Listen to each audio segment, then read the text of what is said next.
Okay, so we will resume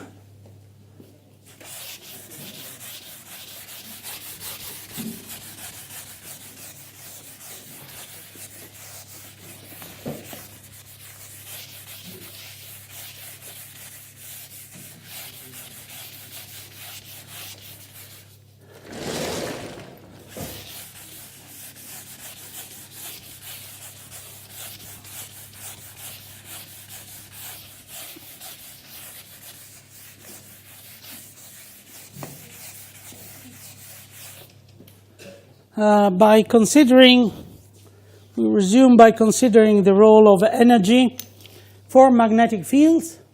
So the magnetic energy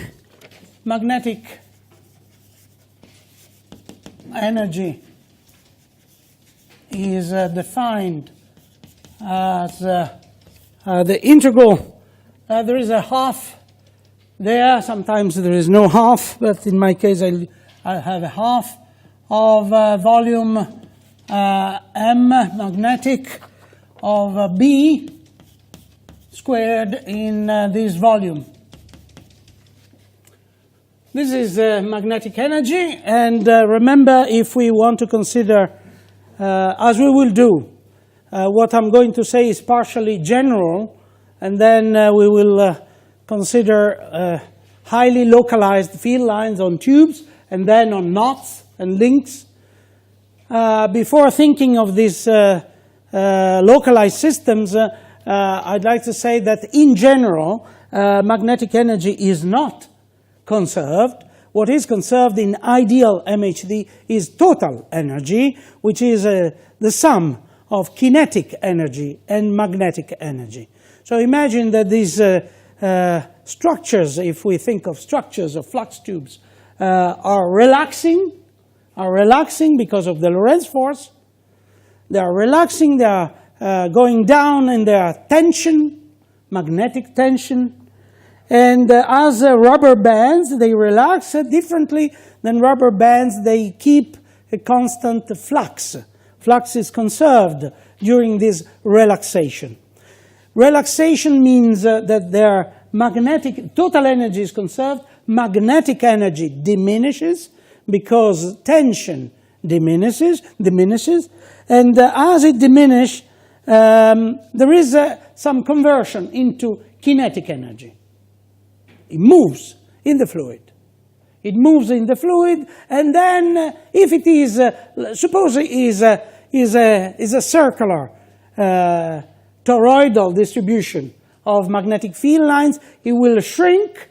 The torus gets fatter and fatter and fatter. Why it gets fatter? Well, because flux is conserved.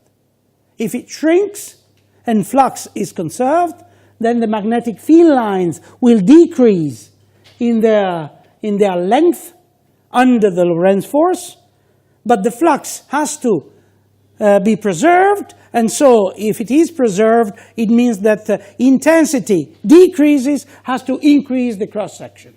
So if we start with some thin tubes subject to this Lorentz force, the Lorentz force will induce a shrinking of this tube towards the center of curvature, and we end up with a situation where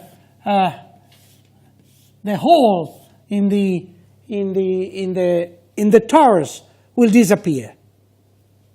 And then these are magnetic surfaces, because I said suppose the field lines are always parallel to this boundary, there is no flux through, so as they are here, they are also here, they are always tangent to the surface, and so we have this surface that touch itself.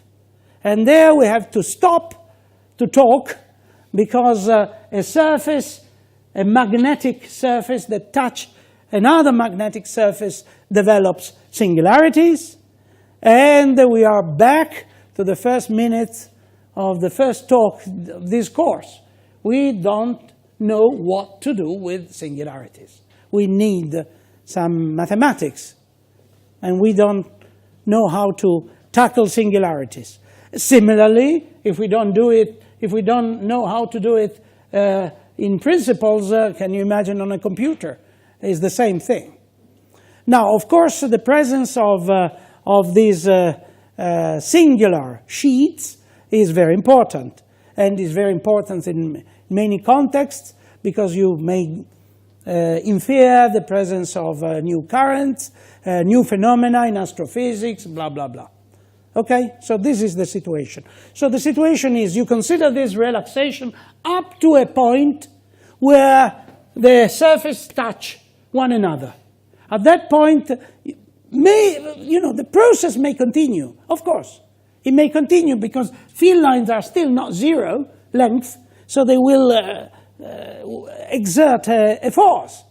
But we don't know how to say how the process goes, how it develops further, because we have to deal with this tangential problem.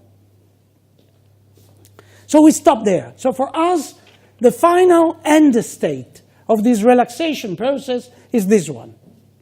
And we are aware of the fact that, of course, this relaxation process can continue further, but we don't know how to deal with mathematics. So this is, in time, the process we have in mind. So the Lorentz force acts on these systems. If the system is like this, i.e. no topology or trivial topology, there is no topology, it will shrink to the unknot, is an unknot, and this unknot is just the tight torus, is the fattest possible torus. This evolution is a relaxation of energy, relaxation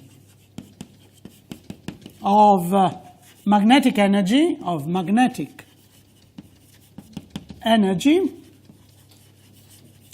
and this is done under some assumptions, and the first assumption is that the volume of the magnetic system is conserved, and the second assumption is that the flux of the system is conserved by Alfvén's theorem.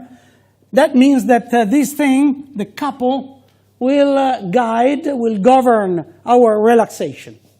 So it's a relaxation of volume-preserving flows and the flux-preserving flows. We call this signature of magnetic field. Okay, so we consider the relaxation under signature-preserving flows. All right.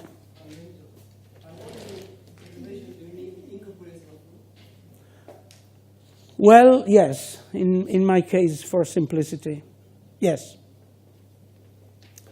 Okay, so one easy result comes from applying what we call it now Arnold inequality, and is very simple, and is the following. We know that helicity, the magnetic helicity, is just the integral of A dot B in dV. And we apply first the Schwartz inequality to this system. Okay, so we apply the Schwartz inequality, and we have that this is just the integral of what? Of A squared dV plus the integral of B squared. I'm distracted by the fact that on my notes, I noted I spot a mistake, is a typo. There is a plus missing. Sorry for this. Plus, no, there is no plus. No, there is no plus. That's correct. Times B squared Schwartz inequality. That's correct. dV to a half. Okay? So this is Schwartz. Schwartz inequality. And then we have another inequality due to Poincaré, and this is the integral of B squared in dV greater than or equal to a constant q. I will put a q squared there for some reason, integral of a squared in dv, where, so this is Poincaré inequality.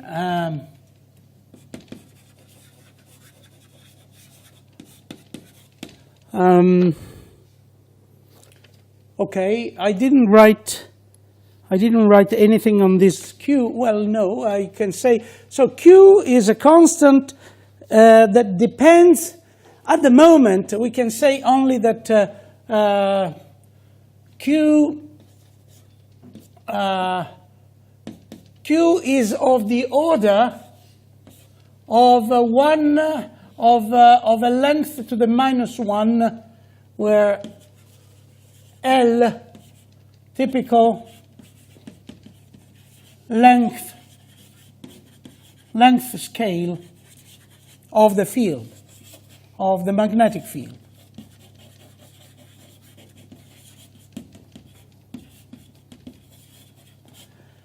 I should add Q depends on the geometry.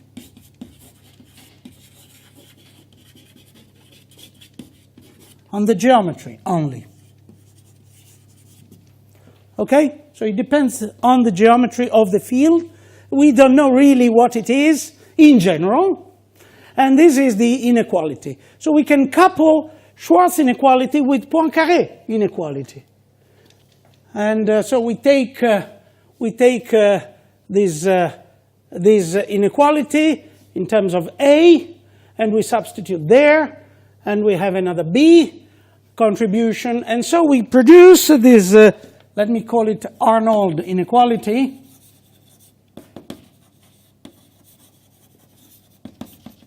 By stating that the integral of b squared dv is bounded from below by this quantity q squared times the mod of the helicity of Hn. So it means that if helicity is different from 0 for systems that have complexity in space, then the energy, this is, if you put a half here, this is energy. The energy depends on time, is anyway bounded from below by the amount of helicity you have.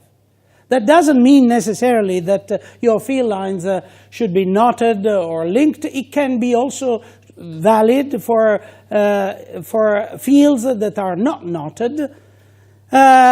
We will use this inequality, but certainly you see energy is obviously bounded from below in the sense that is greater than 0. So the minimum is 0. If helicity is 0, is certainly that the case. And we know that if there is a system that has some structural complexity, for the moment we say just it has helicity different from 0, then this puts a constraint on the lower bound of magnetic energy. Remember, why we're talking about lower bound? Because there is a Lorentz force that acts on the fields that make them relaxing all the time. So the situation is now to prove that the relaxation of magnetic field is giving you energy that is always going down.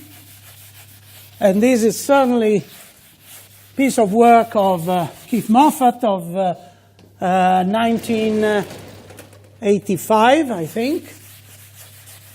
So I'm going to prove that through an idea that I find it very beautiful because it's simple. Simple ideas are extremely hard, and this is the gift of Keith. He has always very good, simple ideas, and it's rare. Okay, so theorem. We call it magnetic relaxation under. So let's say magnetic relaxation. Magnetic relaxation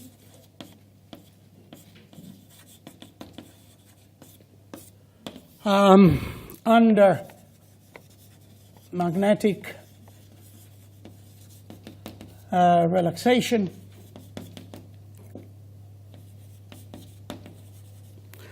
the magnetic energy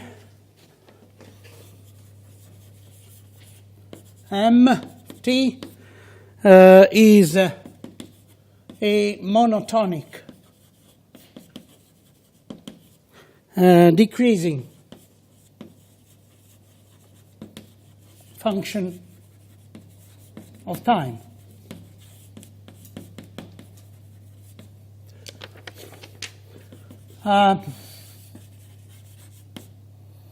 You find this, what I'm going to tell you, in a number of papers. Certainly, I think is 1985, the origin of this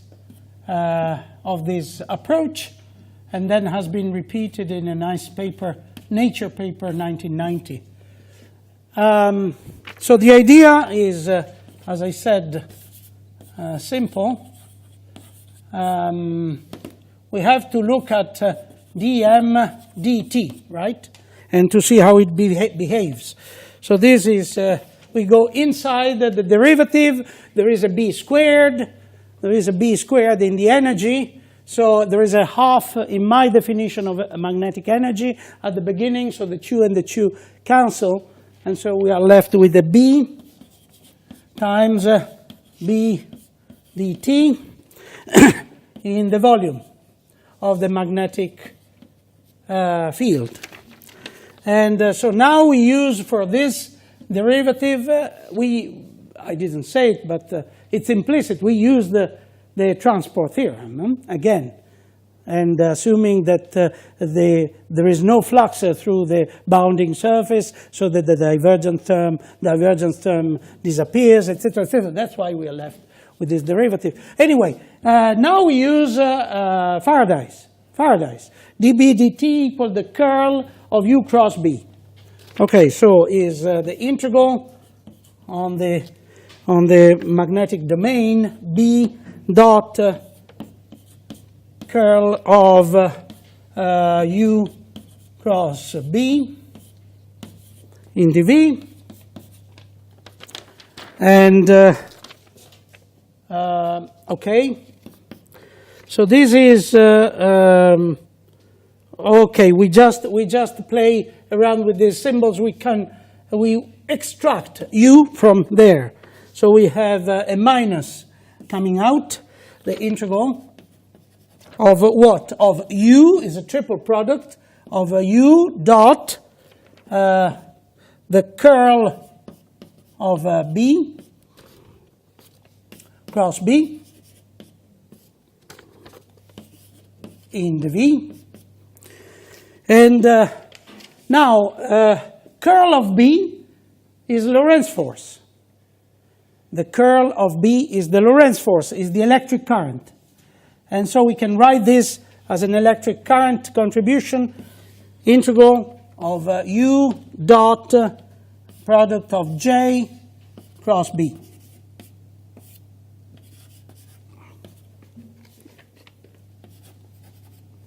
Okay. Right. Now we are at the stage where we consider the relaxation. And so you assume that there is an end state. Relaxation proceeds and up to a point, and then this point is maybe singularity is developed, so you cannot go farther. You say that at that point is like reaching a steady state. So just a moment before reaching the steady state, you think that you have a flow acting on the system, or the system acts according to a flow that is no longer dependent on the second derivatives in time, but is like velocity. It's no longer like acceleration. is velocity. This flow is a modified version of Navier-Stokes, so close to relaxed steady state. Navier, you use a modified version of Navier-Stokes dynamics, and these are called, they have a name, Darcy's equations. So you state that instead of having du dt,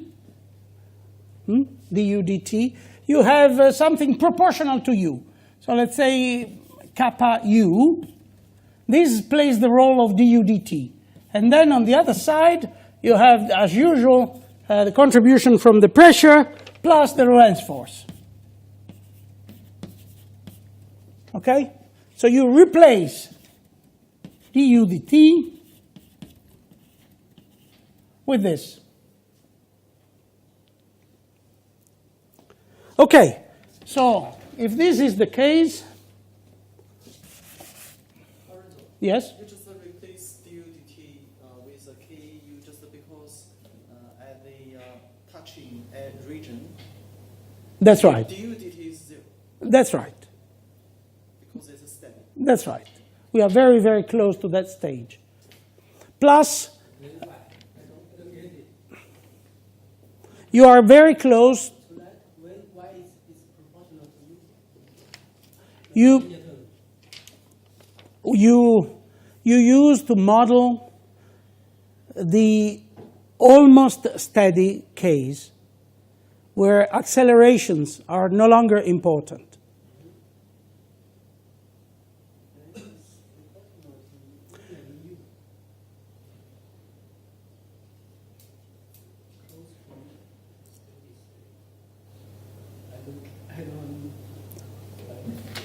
Well, you certainly neglect changes in velocities, right? But you don't want to state that is a steady state yet. Just like a Taylor expansion around. That's right. So can you repeat? Yeah, is like we may think of a Taylor expansion. You may think of replacing the second derivative with the first derivative, neglecting effects of the second derivative in time. The derivative of the velocity. Yes, I'm also thinking about Taylor expansion, but how to get this result? Du dt is proportional to ku. No, it's not a result. It's you think is an appropriate choice. But of course you can. Just Near the steady state. In fluid mechanics, we have a stagnation flow. Exactly on the stagnation point, the velocity is 0. So not exactly on that point. But nearby. To that point, we can always do the Taylor expansion. The velocity there is a linear function of the coordinate. For example, like. But then it's not u. Is not you? Because he said it's a linear function with a coordinate instead of u. You now use a linear function with u, which is. You can transform the spatial coordinate to time. Anyway. This is a law. You can check in hydrology. We can check in hydrology. Hydrology is used, Darcys law. Linear Taylor expansion in a functional space of u instead of space of coordinate. So it's a function in a function space of u, so that maybe I think it's reasonable somehow. Okay. Please go ahead. So is that result of low Reynolds number flow. Mm, Reynolds number. So you mean Stokes flow? yes, it means Stokes flows. Okay. I don't remember, maybe, yeah. But I have another question. How do you get that to be negative? Just the line above this step. You do that this is decreasing, so the right-hand side should be negative. Why? The negative, J cross this one, yes. on this line, Yes. um, The last guy. if I didn't make any mistake, I wanted to have the U out here. I think is correct. Suppose it's correct, why is negative? Because if you swap the positions, you get a minus sign. Yeah, but minus sign, why is negative? It could be Negative. Maybe you just because you are doing some scalar triple product, Yes. and you just do some swapping yes. between cross. But the value, I mean the final value, is it negative? It could be positive or negative, but why is negative? Yeah. It's decreasing because the theorem says that it's a decreasing function. That's right. It must be negative. That's right, Why is negative? I don't get it. because there is a minus at the end of the day.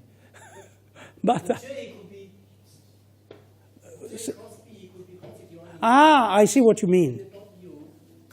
Yeah. It just means the integral I see. I now understand what you're saying. should be positive.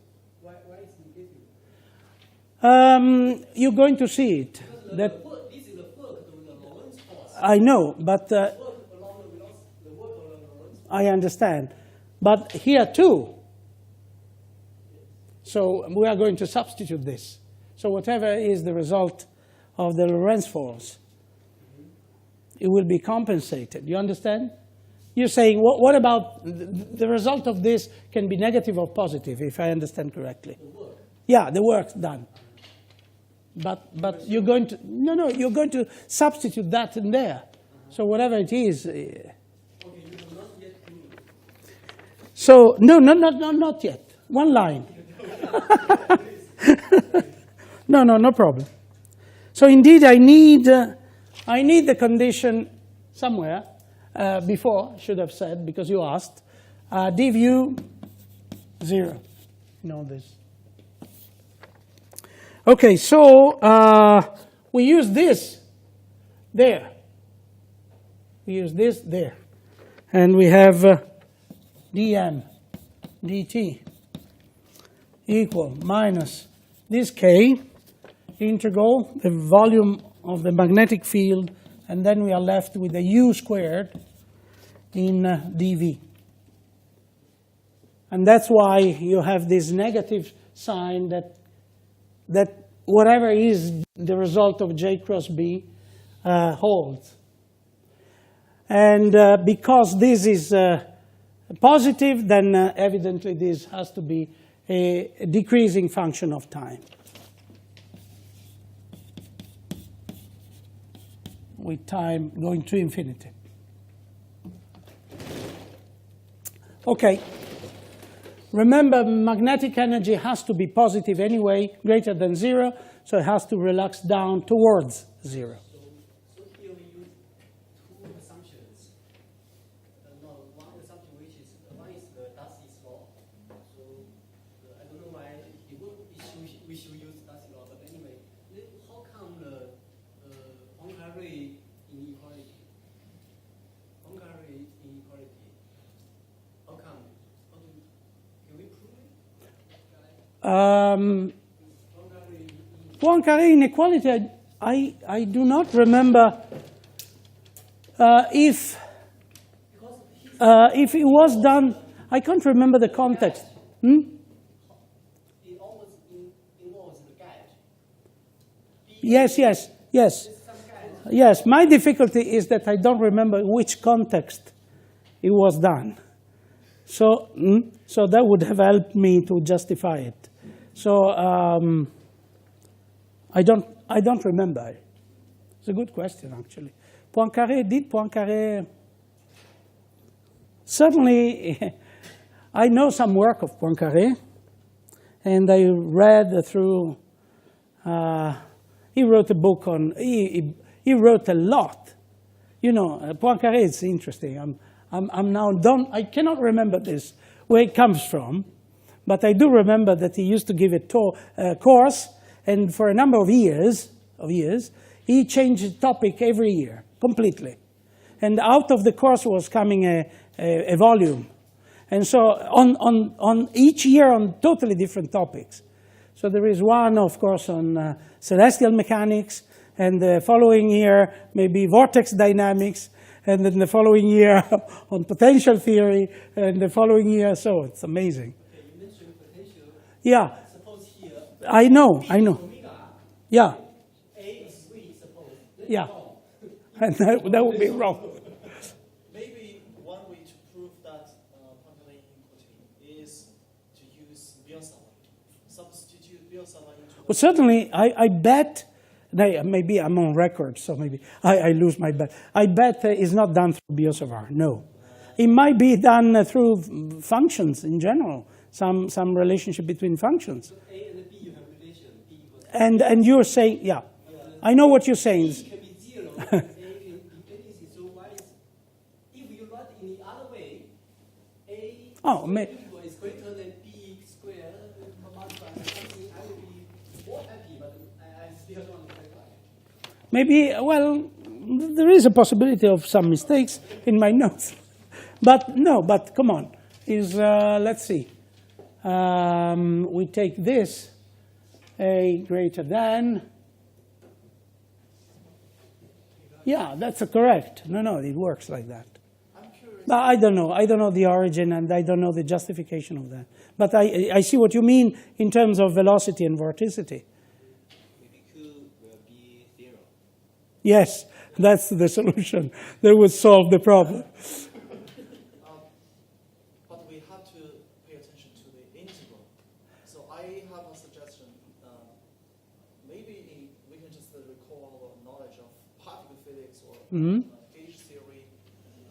That is, think the B and A to be gauge field theory. Gauge Right. Field, tensor, and the gauge potential. Do we have an example in gauge theory for that one? The F square is bigger than A square, the integral. I don't know. Good. I like the challenge. Now I'm being, now I'm being gauge fields. Okay. Well, thank you. Right. So we have a result that is related to this approach that I like to mention immediately, and opens, in a sense, opens the field. I mentioned Moffat 1990, and indeed this is the paper, Moffat 1990, and is a Nature paper. Is about the energy spectrum of knots and links. And Darcy law? pardon me? Using this Darcy law, Sorry. this paper contains this result. Yes. But as I said, this result is older. I might be wrong. Correct. Is much older. I think he wrote 2 papers on magnetic relaxation, 1985.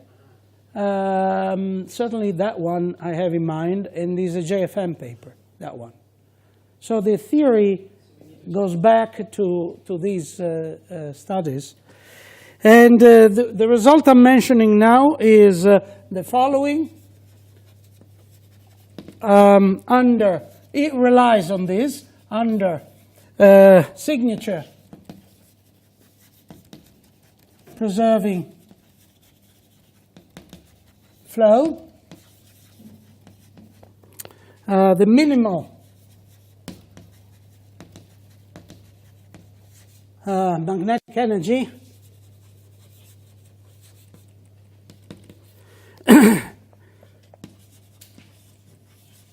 M min of a field B. And now I consider for simplicity that B is in a flux tube and possibly forming a knot, is given by M min,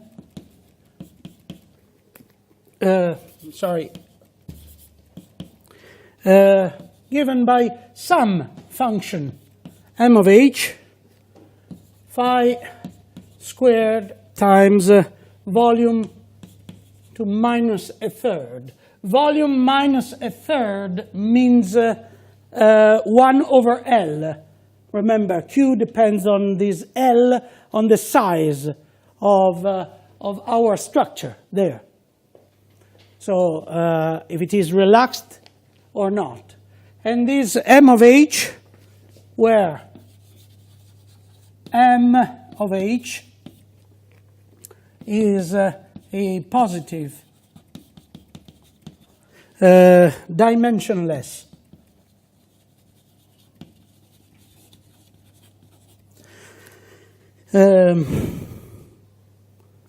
function of the, let's say, dimensionless twist parameter H. So this result is based on dimensional analysis, is very, very simple. And I need to give you some idea about what I mentioned, what is the twist. So remember, we introduced the flux tube with a twist, or with twist, because we had the field lines that were twisting about the center line. In the decomposition I took was BM and BA. Axial BA and meridional BM. And so, very quickly, I'm going to remind you what is twist. So twist, one way to talk about the twist is to think of a cylinder and to refer everything to the center line of this cylinder.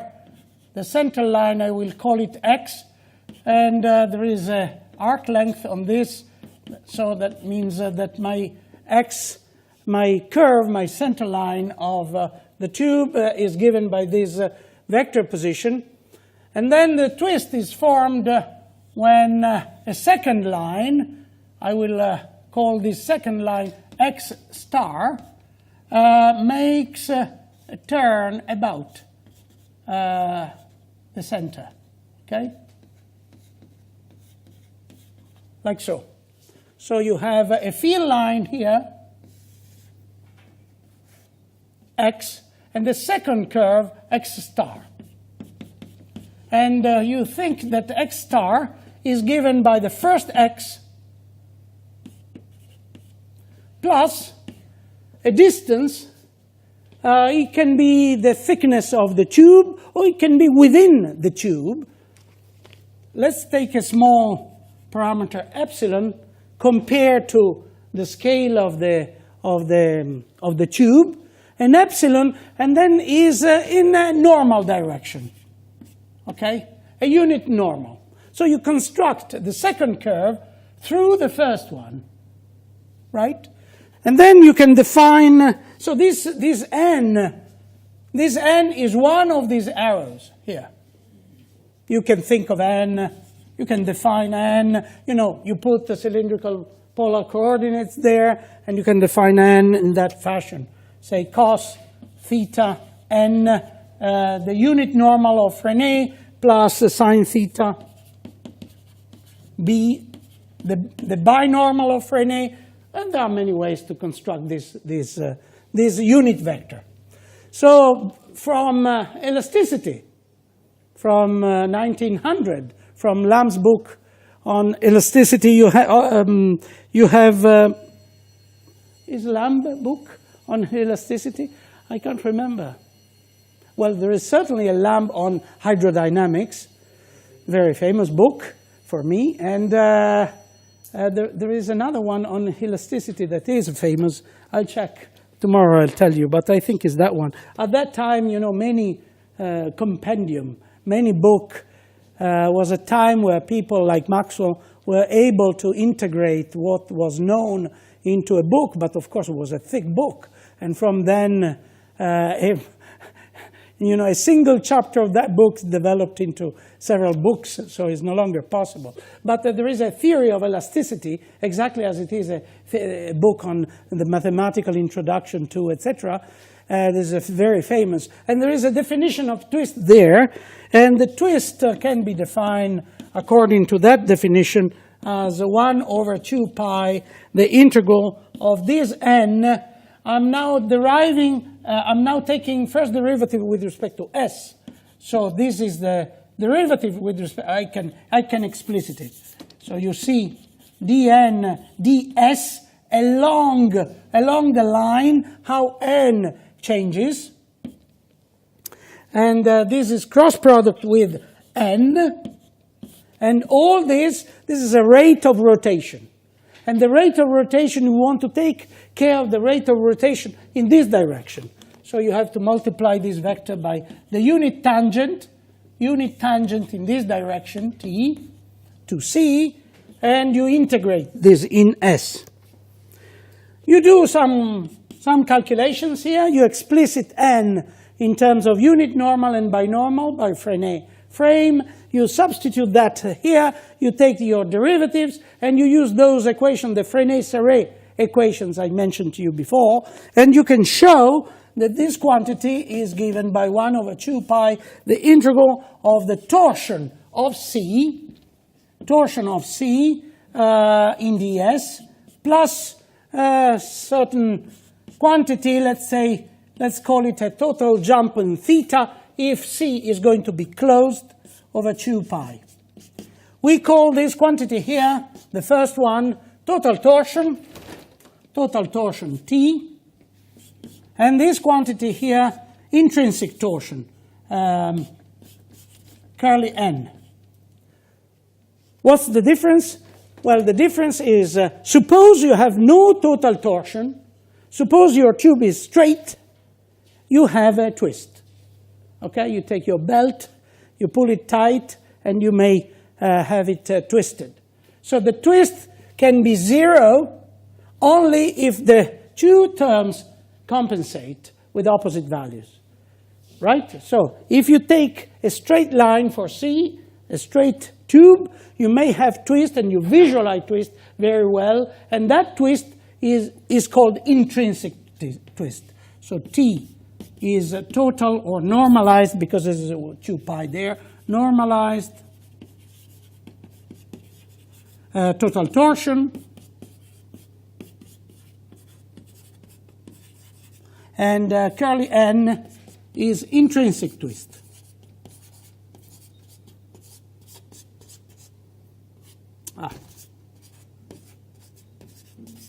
Okay? Imagine you have your ring made of field lines, and now imagine that these field lines are all twisted about in this toroidal configuration, and these field lines close on themselves, divergence of B0, but they have a twist inside. And imagine now that this torus, this one, is just a planar torus, so that the axis is a planar circle. Well, in that case, torsion is identically 0 everywhere, but you have field lines that are winding around the center line.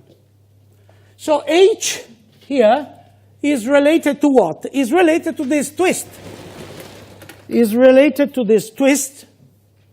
And this twist has to be related to the ratio of these two terms. Because according to the fact that you have the meridional field large or small, you may have more twist or less twist.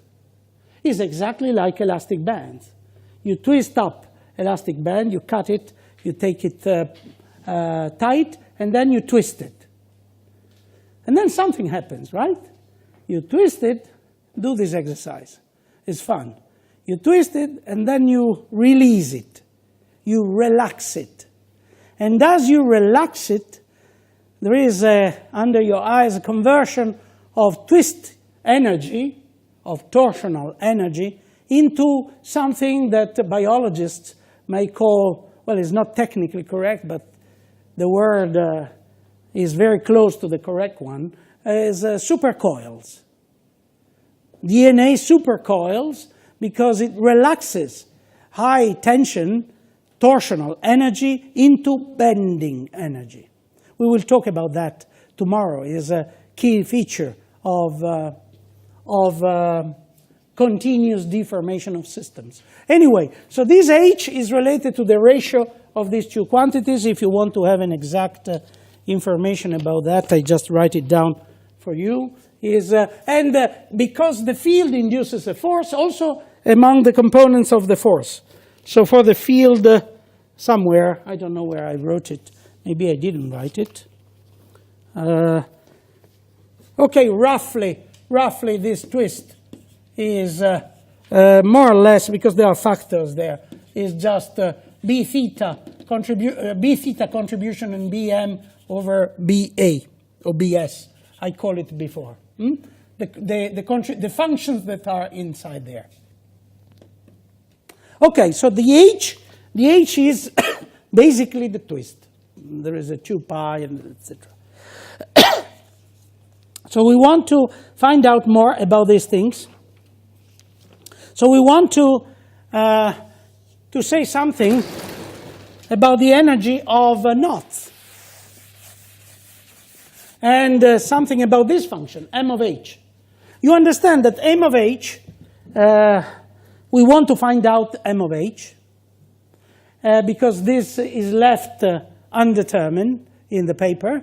And we understand that if h increases, if we put more twist, the energy increases. I gave you before the other example, the example where you put a lot of twist and then you relax it. You have your fingers pulling tight a band, and then you relax the energy by just letting the band shrink. And as it shrinks, relaxed energy converts the twist into the writhe. Okay, so we want to find out more about MH. But now I'm coupling the two things. We are at the right time to couple the two things. First, what about if this is not just a simple unknot, but is a knot? Is a knot. So let's finally try to draw a knot. I'm very bad at this. Can you help me? Okay, so maybe something like this. Looks like a knot. I have to do it properly. I never succeed. I have to draw carefully. Okay. How is the knot? Trefoil knot. I have to look at the picture. You know, I've done it so many times, and all the times I'm in trouble. Do we have a trefoil knot somewhere? Yes. 66. But it's 66. I don't have it. Oh, yes, it's here. You have 66. How is possible? I don't have 66. You have more notes than what I got. Okay, yes, I like this picture indeed. I wanted to draw this picture. You know, the experts on knots, like Kaufman, is able to draw whatever knot you ask him. He starts drawing, and he has in mind exactly. And I cannot even draw a trefoil knot. But I'm in good company, because I met people famous topologists who have the same problem, so I feel happy. All right, so this is, okay, like this, and this, we want something like this, and this like this. And imagine that this is your trefoil knot.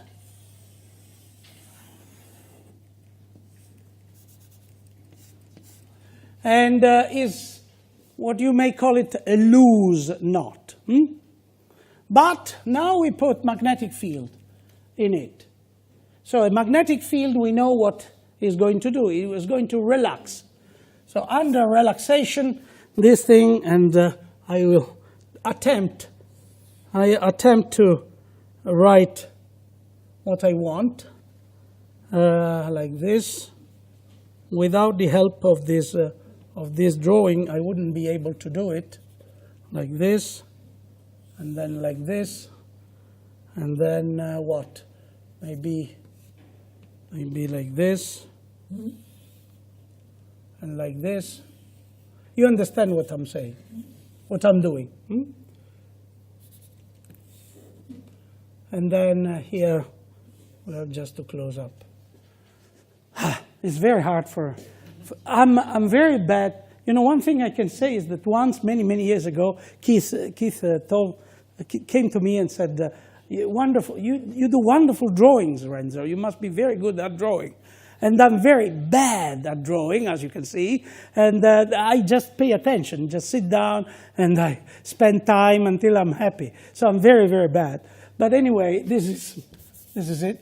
So this is the relaxation under volume-preserving diffeomorphisms and under volume and flux-preserving diffeomorphisms. So we have flux is conserved, but the whole knot stretches and gets smaller and smaller in length.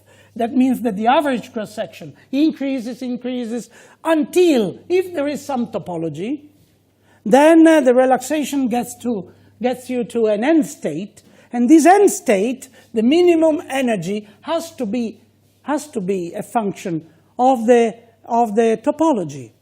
Why? Because if I start with a knot that is more complicated than this, for example, I just put an extra link in that, this will determine here. Of course, it will be fattening as well, you know. It will be fattening as well.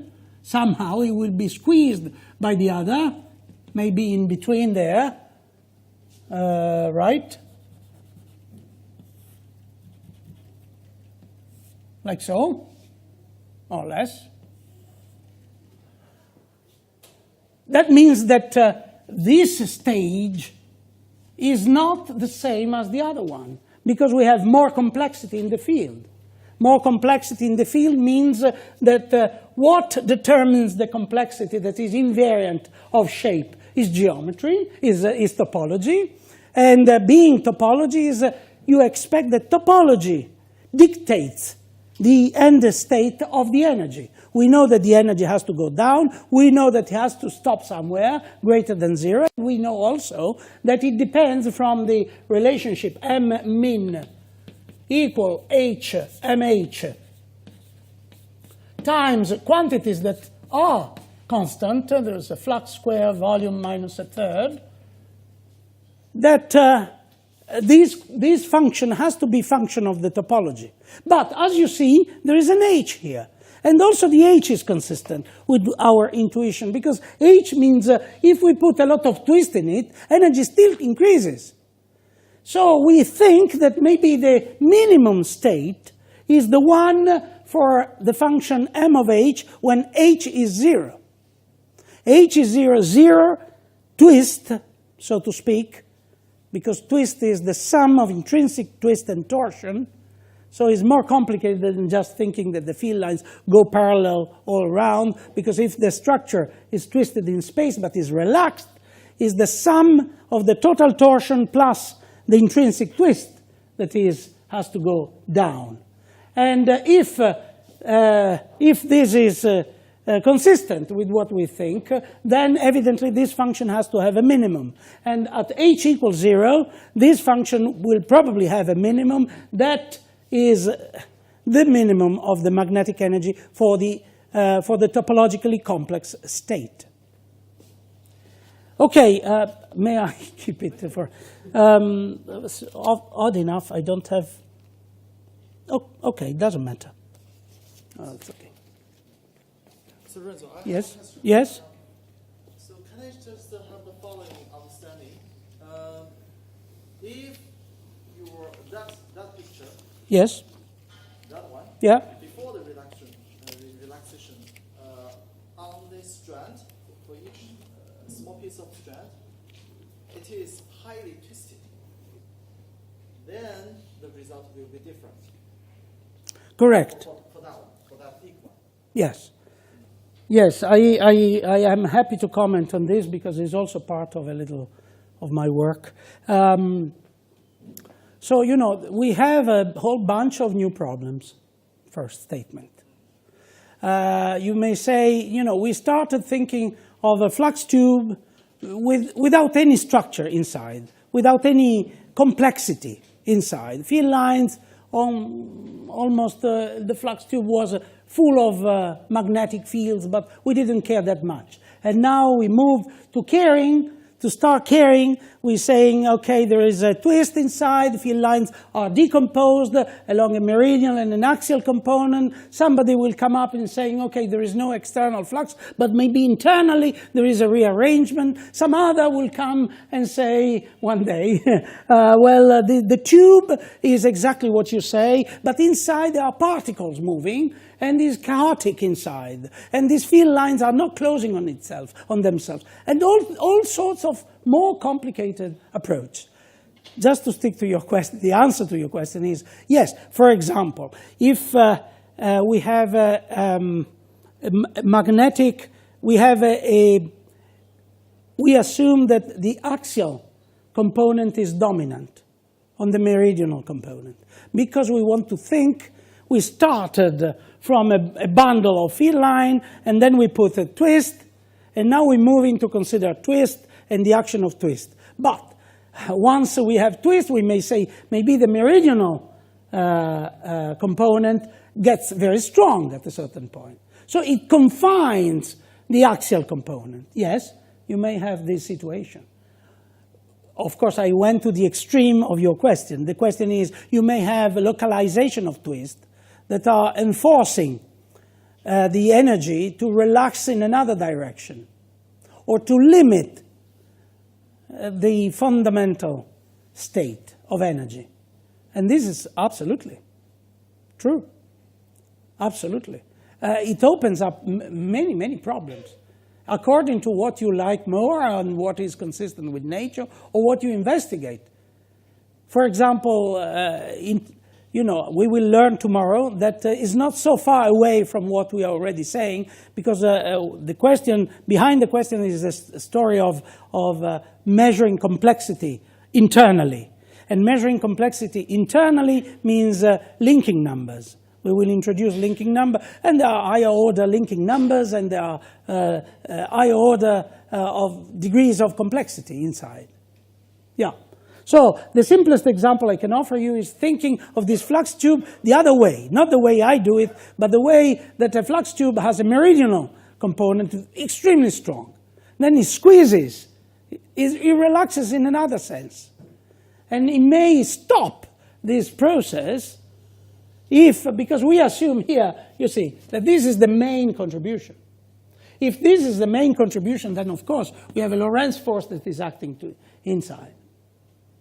Okay, so the question now is to work out this M of H and to do some work there. Let me change for a moment. I want to keep going with this, M of H, but before going there, I'd like to say this. I need, again, a piece of paper because I have to copy the pictures.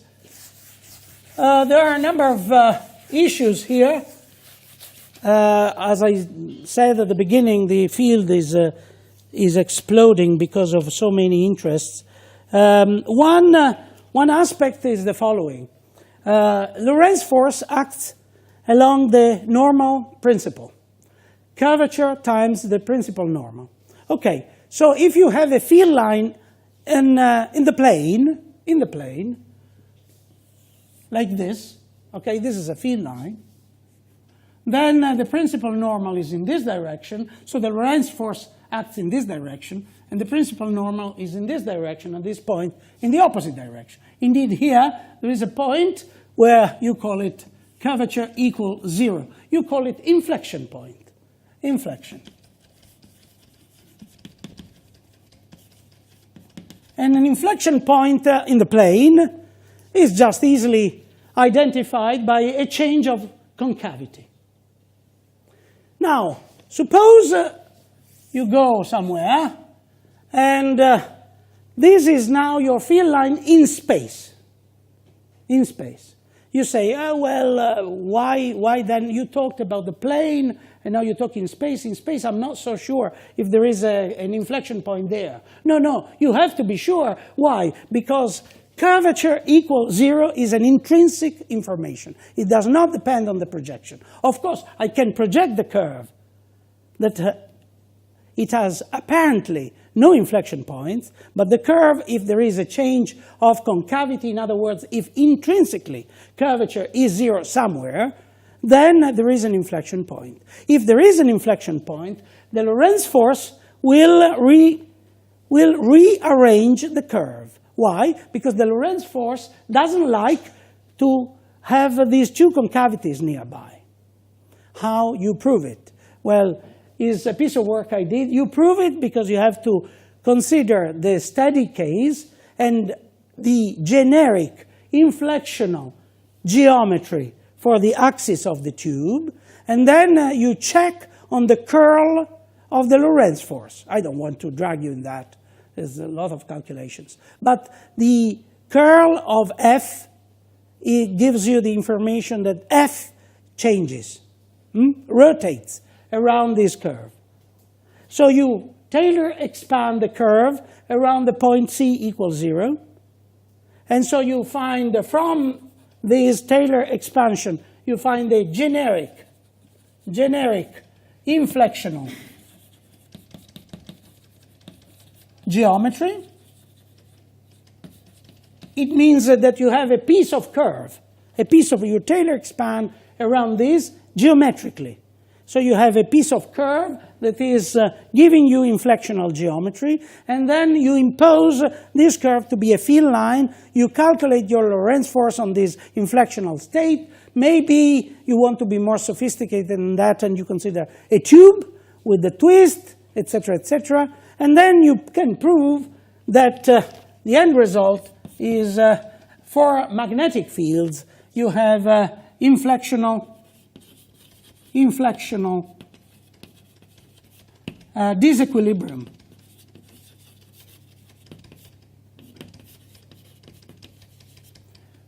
Now I want to show you something. Inflectional disequilibrium means that the field lines do not keep this inflectional state.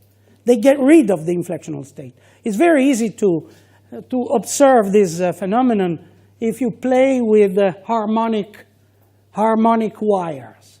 A thin wire that is highly elastic, and you try to twist it in order to have an inflectional point. So you buy or you get a little very thin bar that is relaxed straight and has no twist, mechanical twist in it. And then you try to move it to have an inflectional point. Of course, the straight filament, the straight bar, is a continuum of inflectional states. But you want to have an inflectional point that is localized at a single element of this. And then you see that it doesn't stay like that. Now, for knots, you have knots that may have inflections. And if these knots are made of magnetic field lines, they don't like to stay with inflection points. So they get rid of inflection points. They rearrange themselves during relaxation. So I want to give you an example of that, because this leads me to show you something that is physically interesting. So you have a good picture taken from one of the famous books on topology to illustrate this. I'll try to very quickly to draw it. So suppose, I need some of your time. This is a figure of 8 naught. You understand why? Because it looks like an 8. Okay? Right? I should put more thickness here just to emphasize the fact that it is really a physical knot. Okay? And this knot is a figure of 8. Each knot, well, this is no time to talk about fundamentals of topology, but at least something intuitive I can say. For example, that one way to classify complexity in topology is to look at the minimum number of crossings that you have. But of course, this minimum number, by definition, minimum number is minimal. But these crossings, of course, can be any number you like. Because I can take this strand and I can do like this. So you see, I have one more crossing. It looks 1, 2, 3, 4, 5 crossing knot. But this, you understand very well, that can be reduced, removed by a twist move. And if I do a twist move to this, I get this. If I do a twist move on that, I introduce twist. If I had twist inside and I twisted in the opposite direction, I remove twist. So this adds to the complexity of the problem. Anyway, you count the minimal number of crossings you count is a crossing number of the knot. And this is, of course, being a minimal topological invariant of the knot type. You can classify knots according to the crossings, for instance. So you can go up how many you count. So Tate did this work with Kelvin, because Kelvin, I told you at the very beginning, he wanted to have a kind of table of vortex atoms, and he said, well, he knew from chemists already that energy had to be discretized, and so he asked Tate, much younger, but a good friend, and they stayed friends until life. Actually, Kelvin passed away, Tate passed away, and Kelvin, very sadly, wrote an obituary for the younger Tate. Kelvin had a very long life. He passed away in more or less the discovery of the electron, 1905. Anyway, so he asked Tate, the one who invented the indentation on the golf ball. You know, the golf ball? Golf is not exactly a spherical ball, it's a ball with some indentations. And this indentation made in the surface of the golf ball were invented by Tate, because Tate was a very keen golfer, and Kelvin was a keen golfer. And very interesting, Kelvin, you think, oh, okay, Tate went to visit Kelvin regularly. No, it's the other way around. For some reason, Kelvin, the senior professor, used to go all possible weekends from Glasgow to Edinburgh to visit Tate to play golf together. And Tate invented this indentation in the ball to have higher lift, so to speak. Very interesting. Anyway, and so he asked Tate, very young, he got a chair in mathematical physics, much younger than Maxwell. They were at school together, Tate and Maxwell. Tate and Maxwell were at school together, schoolmates. And then when Maxwell went to Cambridge, so they had the same age, but when Maxwell went to Cambridge, Tate was already his tutor. So the first years, Tate was excellent, and Maxwell was a little bit behind. But at the age of 21, Tate has a letter to him, to his good friends, and he said, I can see you are now blooming. The age of 21. So he had as tutor, he had Tate in Cambridge. Anyway, Tate was a chair of mathematical physics in Edinburgh, and so Kelvin asked Tate to tabulate knots, to study knots, And how do you identify a knot with another one, etc. So that's the origin of Tate tabulation. And so we have a 3-crossing knot, the trefoil I drew before, and then the 4-crossing knot, which is this one, 5-crossing knot, 6-crossing knots, etc. And as you increase complexity in this knotting, the number of knots with the same crossing number, here 4, but different knot type, are exponentially increasing. So for the trefoil, we have only 1.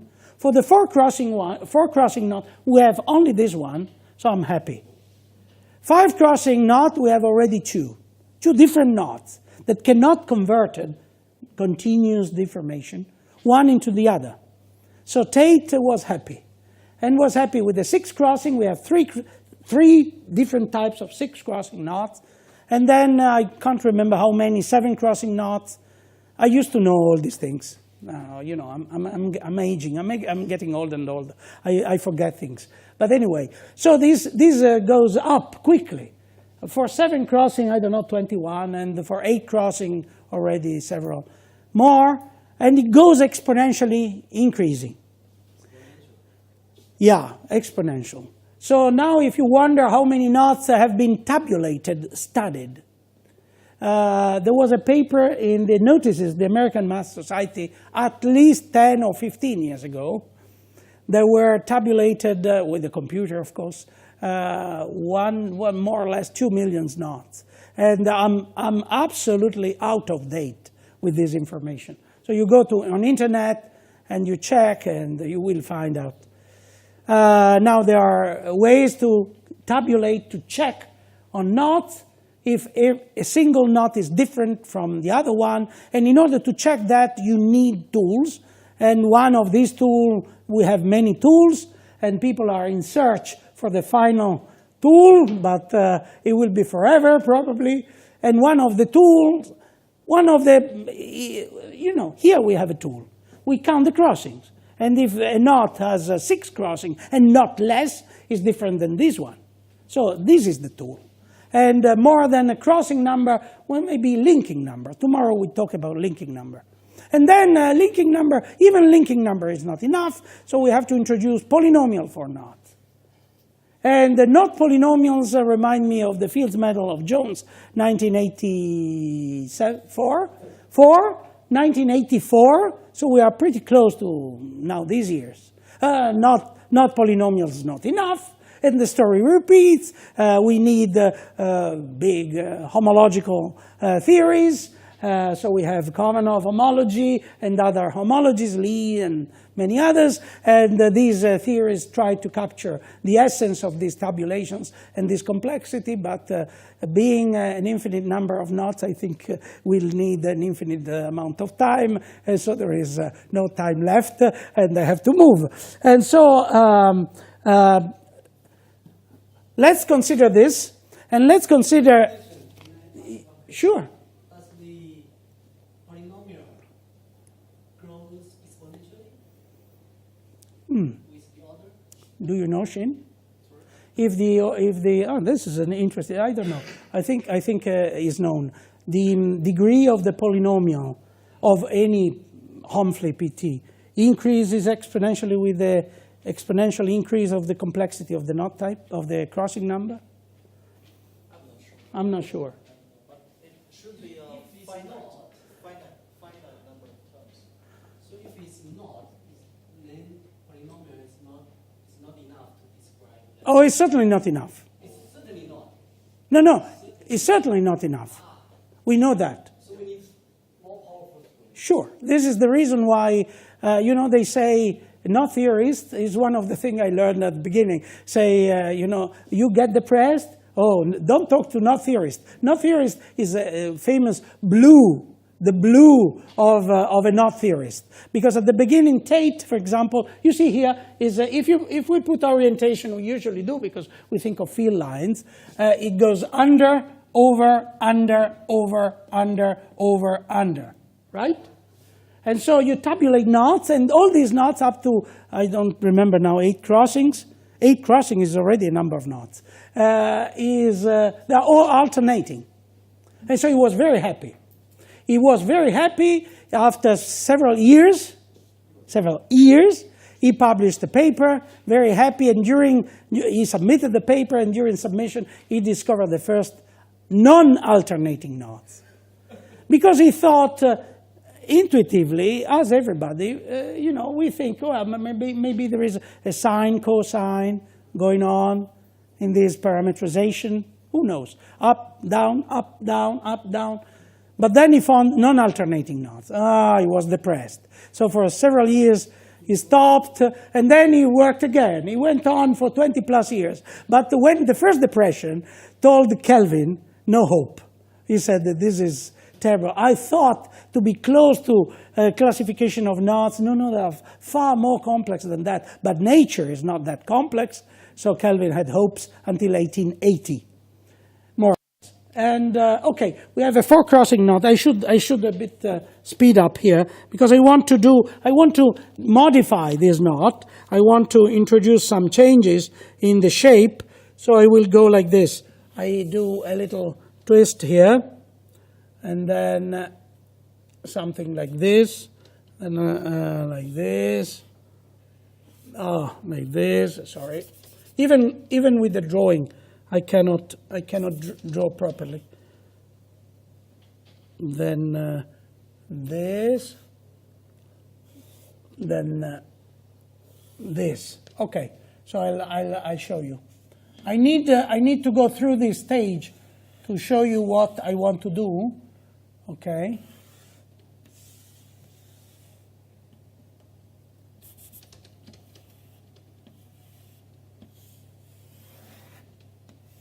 Okay, so we do this, right? We take this and we twist this part, right? This is called Rider-Master type 1 move. We can call it a twist move. Nothing changes in terms of topology. It changes in terms of geometry. And now we lower this part inside here, okay? We lower that part. And then there is something that, trust me, you will see. The picture is too long to draw, but after doing this and rearranging strands, we can rearrange the same knot in this fashion.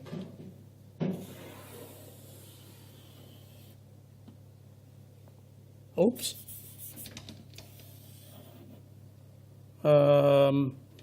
No, I should stop here. And I go like this. Then I go like this. And like this.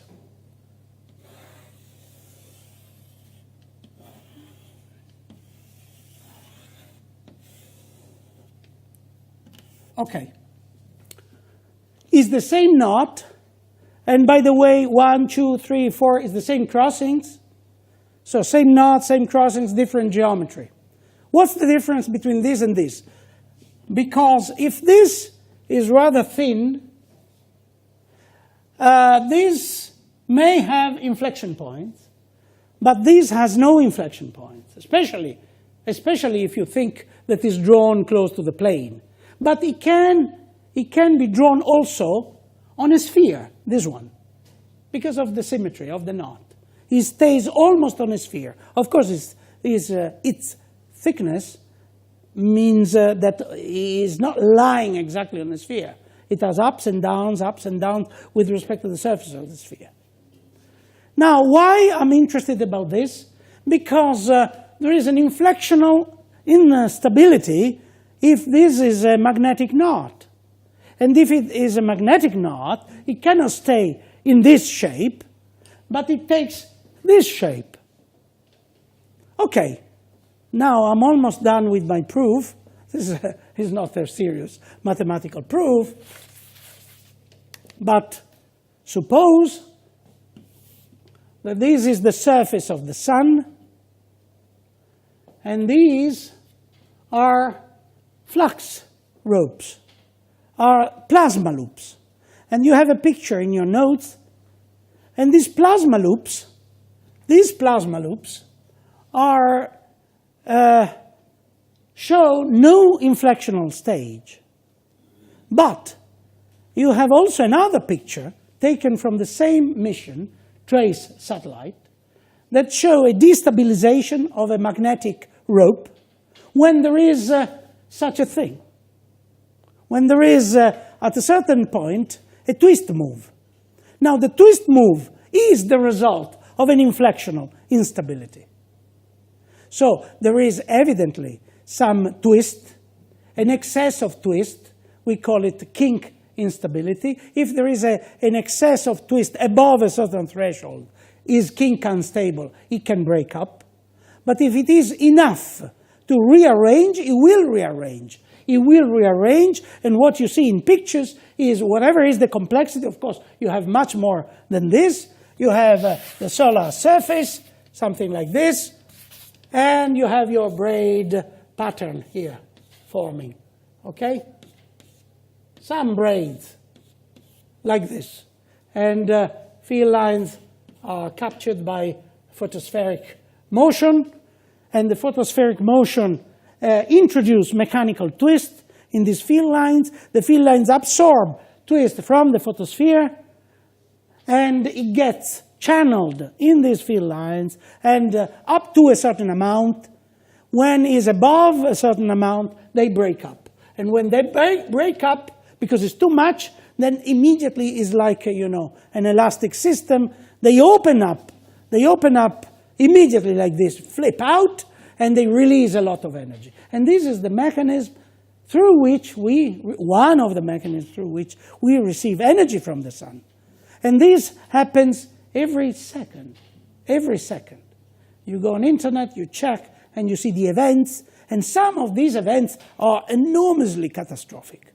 So I'm sorry to take your time, but it's interesting to know that these events are now object of intense research from many viewpoints, and one I like to give you is the one that young people like most probably, is the fact that imagine that this event, one was in 1947, lasts a minute, imagine. These events last seconds, 15, 20 seconds, 30 seconds at last, but imagine that is a very long time. Now, these events are such that annihilate, so to speak, the